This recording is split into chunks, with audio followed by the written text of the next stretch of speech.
review of the 1999 Honda Superhawk 996. This is a review after 2 years of use. This motorcycle is also referred to as the Firestorm in Europe. This is an 80-degree V-twin 4-stroke with 4 valves per cylinder.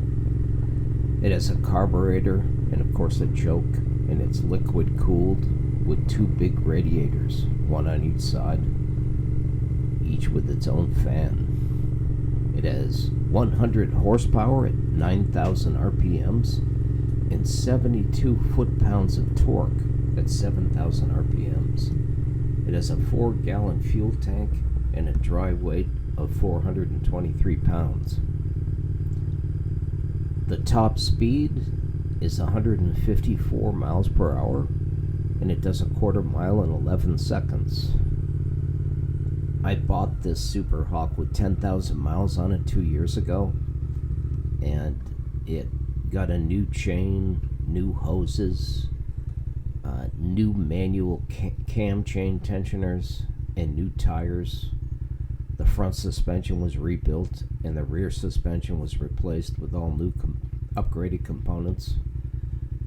It needed several new light bulbs that were blown out, and of course all the fluids were flushed.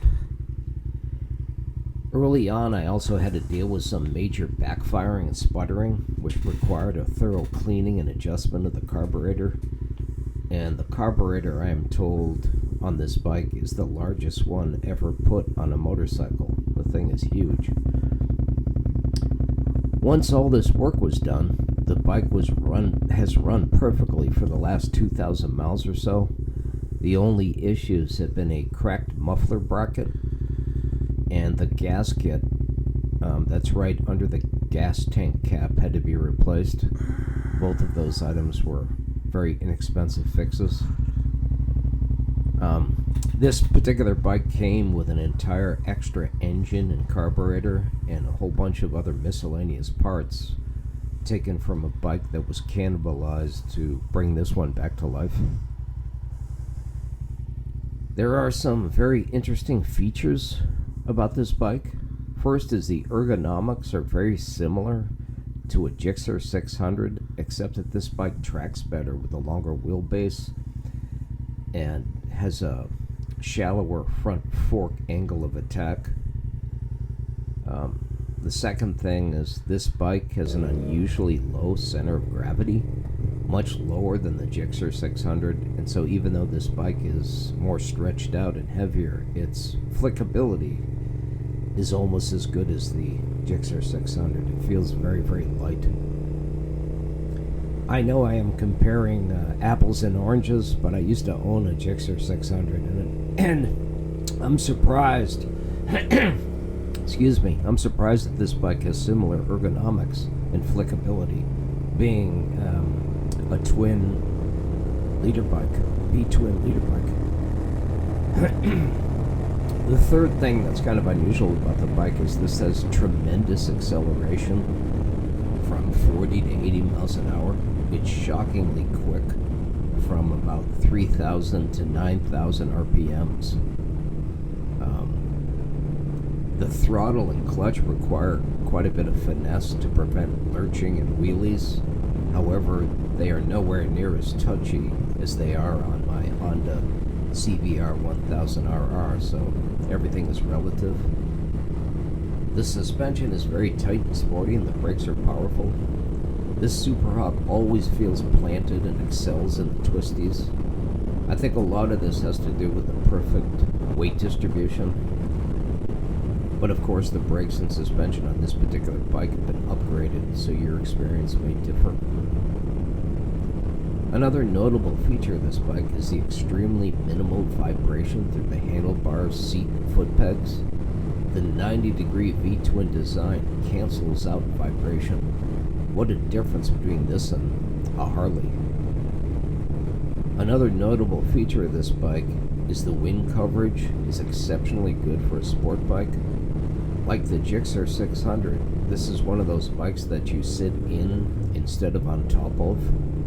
so you are protected by the gas tank and a high windscreen, so you feel like you're going much slower than you actually are. The bike is very comfortable to ride and kind of deceptive as far as how fast it is. In my opinion, this bike is a perfect fun bike for around town use. It excels in the twisties and the shockingly good acceleration, making fun on short highway jaunts when there's no traffic, if you know what I mean.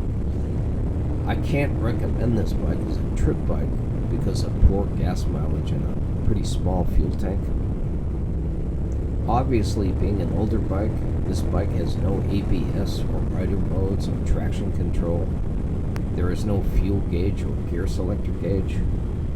The speedometer is far away from your face, and the text and lighting on the speedometer are so small and dull, it's really hard to see how fast you're going. All you can do is memorize the different pointer positions, and you can barely make out the pointer. It's kind of a grayish pointer on a black background.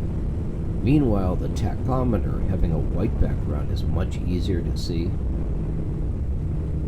The bike does have a low fuel light and a neutral light, which is really all I ever require. Another notable feature is how the bike turns heads. Everyone cranes their neck to get a look at it, and people keep flashing their lights at me to warn me of police speed traps. I guess because it looks like you are going really fast when you're not.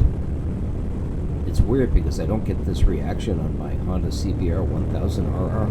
Maybe because this bike is all yellow, I don't know. Or it may be because of the deep rumbling noise that it makes. The exhaust note is awesome. It sure doesn't sound like a lawnmower engine like my Ninja 400. In closing, if you enjoy working on bikes and you have your own tools, you might want to get 2 of these inexpensive bikes and have a lot of fun restoring one, using the other for parts. Once you bring it back to life, you'll have a fabulous, very refined, and lightning quick street bike. Thanks for watching, and if you wish, please subscribe. Thanks again. Bye.